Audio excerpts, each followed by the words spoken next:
हाय everyone, इसमें हम Jain, you're watching HTX। Welcome back to the channel. कैसे हैं आप? सब ठीक ठाक हैं? उम्मीद करता हूँ अच्छे होंगे, खैर खैरियत से होंगे। और अगर चैनल पे हैं नए तो सब्सक्राइब ज़रूर कीजिएगा। हमारा इंस्टाग्राम लिंक डिस्क्रिप्शन में है, आप हमें वहाँ भी फॉलो कर सकते हैं। अपनी सजेशंस, अपनी कोई राय, अपनी रिक्वेस्ट हमें वहाँ पे डीएम कर सकते हैं। और अगर आपको बैकग्राउंड में नॉइज़ आ रही हो तो एक्सक्यूज़ कीजिएगा, कंस्ट्रक्शन हो रही है नेपरूड में। तो आज टाइटल पढ़ चुके होंगे, जिस वीडियो पे हम रिएक्ट करने वाले हैं वो है कि Indian rupee is the new dollar. और ये बात हम थोड़ा बहुत इस बारे में जानते हैं क्योंकि चंद हफ्तों पहले हमने रिएक्ट किया था, जिसमें ये रिपोर्ट हमने देखी थी कि मोर देन 35 कंट्रीज़ जो हैं वो ये कंसीडर कर रही हैं कि जो बायलैटरल ट्रेड है वो इंडियन करेंसी में की जाए। So as a international currency अब इंडियन करेंसी यूज़ होगी। सो क्योंकि पाकिस्तान के आसपास चारों तरफ जितने मुल्क हैं चाइना को छोड़ के, वो सब इंडियन करेंसी को यूज़ करने वाले हैं, तो मेरे ख्याल में पाकिस्तान को भी कर लेना चाहिए क्योंकि हमारे यहाँ डॉलर्स की बड़ी कमी है। तो शुरू करते हैं, देखते हैं 3 2 1 एंड को। नमस्ते दोस्तों, जय हिंद। हिंदुस्तान नमस्ते स्पेशल में नमस्ते। आपका स्वागत है दोस्तों। जैसा कि दोस्तों आपने क्लिप में देखा, पाकिस्तानी मीडिया इंडियन रुपी को न्यू डॉलर बनते देख कितना हैरान परेशान दिखाई दे रहा है।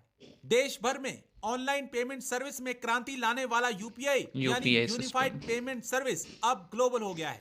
मंगलवार को प्राइम मिनिस्टर मोदी अच्छा, ने मैंने देखा था सिंगापुर के स्टेट बैंक प्राइम की जो मिनिस्टर ली गाइडलाइंस हैं हैसिन उसमें भी लूंग के यूपीआई साथ का जिक्र है। मिलकर सिंगापुर और भारत के ज़्यादातर बीच पाकिस्तानियों को नहीं यूपीआई पता की होगा। क्रॉस बॉर्डर कनेक्टिविटी सर्विस हाँ, लॉन्च कर लेकिन दी है। हमारे यहाँ भी यूपीआई को यूपीआई मेरे सिंगापुर ख्याल के में पेमेंट सर्विस यूपीआई पे नाउ के अंडरग्राउंड साथ लेयर्स लिंक में किया यूज़ गया हो है। रहे हैं। पीएम मोदी ने कहा कि यूपीआई पे नाउ लिंकेज दोनों देशों के नागरिकों के लिए तोहफा है, जिसका बेसब्री से इंतजार था। मैं इसके लिए भारत और सिंगापुर दोनों देशों को बधाई देता हूं।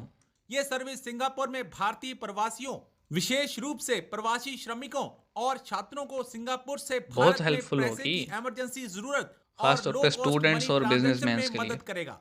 पाकिस्तानी मीडिया यूपीआई की पर सेकंड ट्रांजैक्शन को देख हैरान परेशान है। दोस्तों, इस वक्त दुनिया में डी डॉलराइजेशन की बात हो रही है। और एक ये समझ लें कि एक हैं डॉक्टर डूम, वॉल स्ट्रीट उन्हें कहता है। उनको बेसिकली निक नेम उनका डॉक्टर डूम रखा गया था वॉल स्ट्रीट की तरफ से, नोरियल रूबिनी। उन्होंने ये कहा था कि there will be de dollarization हो जाएगी over the period of time. और उन्होंने एक बात की है कि जो इंडियन रुपी है over the period of time जो है ये ग्लोबल रिजर्व करेंसी बन सकता है। सो इन अदर बन वर्ड्स सकता द है, इंडियन इसमें तो रुपी कोई कुड शक बी द नहीं है। New dollar.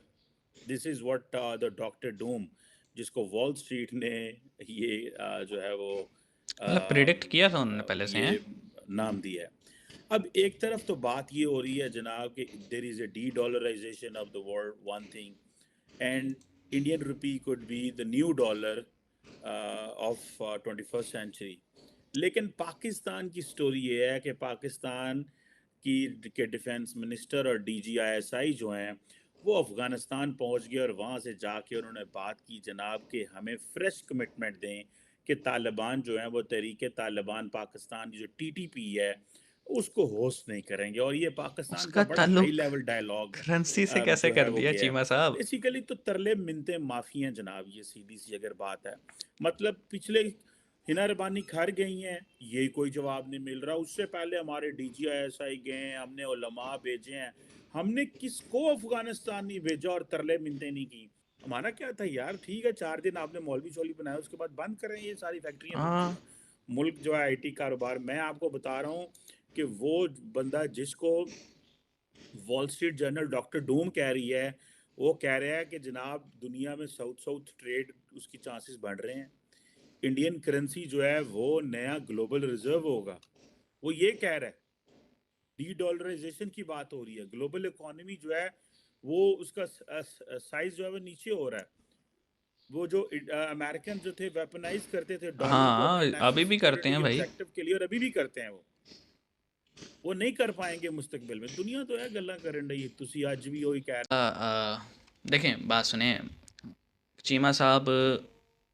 एक इकोनॉमी के मैटर को ले गए, एक अफ़गानिस्तान में जो विजिट्स चल रहे हैं हमारे army chief, ISI chief, defence minister और हमारे जो फॉरेन मिनिस्टर्स या फिर असिस्टेंट फॉरेन मिनिस्टर्स हैं उनके, वो वहाँ पे ले गए। लेकिन मैं ये समझता हूँ कि देखें, इतनी बड़ी तादाद में 35 ममालिक जो हैं उन्होंने कमिटमेंट की है कि हम ट्रेड जो है या फिर आहिस्ता आहिस्ता यूपीआई सिस्टम को अपने अंदर इनकॉर्पोरेट करेंगे और वीज़ा सिस्टम या मास्टर कार्ड इसको आहिस्ता आहिस्ता जो है ना वो रिप्लेस किया जा रहा है। तो इससे क्या होगा, ये जो वीज़ा सिस्टम या मास्टर कार्ड जिन कंट्रीज़ का है या फिर जो यूएस का डॉलर है, ये जिस तरह से कंट्रीज़ को ब्लैकमेल करते हैं, जब जब अमेरिका को कोई आंखें दिखाता है तो उस पे जो ये फाइनेंशियल जो लगाते हैं ना ये पाबंदियाँ, ये इसकी वजह से जो वहाँ की आवाम को हर्ट होता है और उनकी जो ट्रेड हर्ट होती है, ये मतलब वेपनाइज ही किया हुआ है उन्होंने। आप देख लें ईरान, अफ़गानिस्तान, इराक,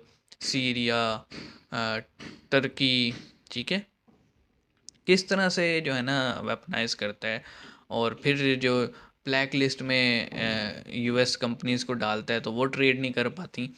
तो जब ये एक अल्टरनेटिव होगा लोगों के पास कि भाई ठीक है इधर नहीं तो रुपये में कर लो, तो फिर शिफ्ट हो जाएगा। और मेरे ख्याल में ये जो स्टेप है ना कि इंडियन करेंसी को इंटरनेशनलाइज करने का, ये इसलिए किया जा रहा है क्योंकि now they are aiming to be the second largest economy, क्योंकि फिफ्थ तो हो गए हैं, जब सेकंड लार्जेस्ट होंगे तो फिर वो कहेंगे कि भाई हम क्योंकि सेकंड लार्जेस्ट हैं तो हमारी करेंसी में ट्रेड की जाए।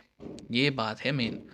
सो एक अच्छा स्टेप है और मेरे ख्याल में पाकिस्तान को वक्त रहते हुए जो है ना इस पे थोड़े अपने ताल्लुकात ठीक करने चाहिए और इंडियन रुपये में ट्रेड करनी चाहिए, क्योंकि जब तक पाकिस्तान को ये बात समझ में आएगी तब तक बहुत देर हो चुकी होगी और फिर वही कंडीशंस होंगी जो आजकल हम डॉलर को लेके करते हैं, फिर इंडियन रुपये के लिए भी हमारी यही कंडीशन होगी।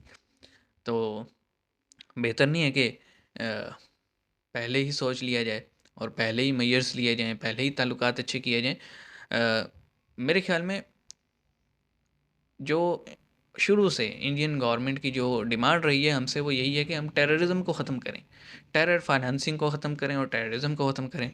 और मेरे ख्याल में इन चीज़ों को ख़त्म करना हमारे ही फ़ायदे में है, क्योंकि यही यही लोग कल को जो है ना जाके टीटीपी में शामिल होते हैं और हम पे अटैक करते हैं। तो पहले ही अगर इनको हम टैकल कर लें, जब ये छोटी छोटी तंजीमें होती हैं और जिहाद के नाम पे और इंडिया में जाके ये जो कार्रवाइयाँ करते थे, अब तो काफ़ी वहाँ पे उन्होंने बेहतरीन सिस्टम कर दिए, लेकिन स्टिल दे आर ट्राइंग। तो बेहतर नहीं है कि हम इनको ख़ुद ही ख़त्म कर दें इन तंजीमों को। हमारी तरफ से एक गुडविल का जेस्चर होगा ये। सोचना चाहिए हमारी आवाम को भी कि वो जो अपने बच्चों को इन मदरसों में भेजते हैं और हमारी हुकूमत को भी जो इनके ख़िलाफ़ एक्शन नहीं लेती। तो मिलते हैं नेक्स्ट वीडियो में, अपना ख्याल रखिएगा, सी यू गाइस।